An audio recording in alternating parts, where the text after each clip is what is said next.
శ్రీమాత్రే నమః. అందరికీ నమస్కారం. సూత మహర్షి శౌనకాది మునులతో ఇలా సమాధానమిస్తున్నారు. ఓ మునులారా, వినండి. సత్యవతీదేవి కుమారుడైన వ్యాస మహర్షి దగ్గర నుంచి నేను తెలుసుకున్న పురాణాలన్నిటి గురించి మీకు వివరిస్తాను. పురాణాలన్నీ 18 ఉన్నాయి. మొదటిది మత్స్యపురాణం, మార్కండేయ పురాణం, భవిష్య పురాణం, భాగవత పురాణం, బ్రహ్మపురాణం, బ్రహ్మాండ పురాణం, బ్రహ్మవైవర్త పురాణం, వామన పురాణం, వాయుపురాణం, విష్ణుపురాణం, వరాహపురాణం, అగ్నిపురాణం, నారద పురాణం, పద్మపురాణం, లింగపురాణం, గరుడ పురాణం, కూర్మపురాణం, స్కందపురాణం అని వీటి పేర్లు.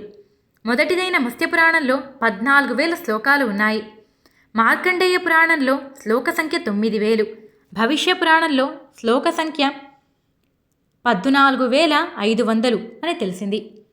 పుణ్యప్రదమైన శ్రీమద్దేవీ భాగవతంలో 18,000 శ్లోకములు ఉన్నాయి.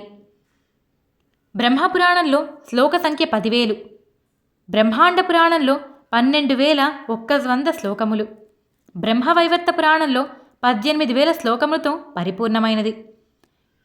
వామన పురాణంలో 10,000, వాయుపురాణంలో 14,600 శ్లోకాలు ఉన్నాయి. విష్ణుపురాణం, వరాహపురాణం ఇవి ఎంతో విచిత్రమైన పురాణాలు. వీటిల్లో ఒకదానిలో 23,000, మరొక దానిలో 24,000 శ్లోకములు ఉన్నాయి. అగ్నిపురాణంలో 16,000 శ్లోకాలు ఉన్నాయి. నారద పురాణంలో శ్లోక సంఖ్య 25,000, పద్మపురాణంలో 55,000 శ్లోకముతో సమాప్తమైనది. లింగపురాణంలో 11,000 శ్లోకాలు ఉన్నాయి. గరుడ పురాణంలో భగవంతుడు శ్రీమన్నారాయణుడే చెప్పారు. దాని యందు శ్లోక సంఖ్య 19,000. కూర్మపురాణంలో 17,000 శ్లోకాలు ఉన్నాయి. పరమ అద్భుతమైన స్కాంద పురాణంలో 81,000 శ్లోకాలు ఉన్నాయి.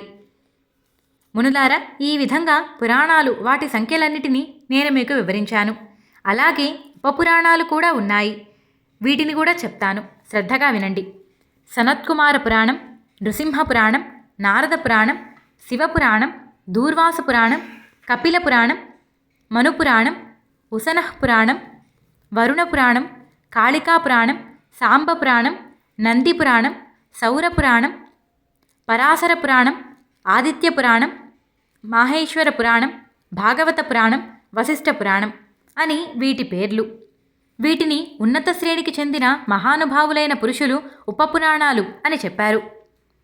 ఇంకా వచ్చే కథల్లో ఆయన ఏం చెప్పారు అనేది పూర్తిగా మాట్లాడుకుందామండి. ఈ కథ ఇక్కడితో సంపూర్ణం. నేను చెప్పిన తీరు మీకు నచ్చినట్టయితే వీడియోకి ఒక లైక్ చేయండి. మన ఛానల్ని చూడటం ఇదే ఫస్ట్ టైం అయితే సబ్స్క్రైబ్ చేసుకొని బెల్ సింబల్ని ఆన్ చేసుకున్నారంటే నేను తర్వాత పెట్టే ప్రతి ఒక్క వీడియో తప్పకుండా మీకు ఇన్ఫర్మేషన్ వస్తుంది.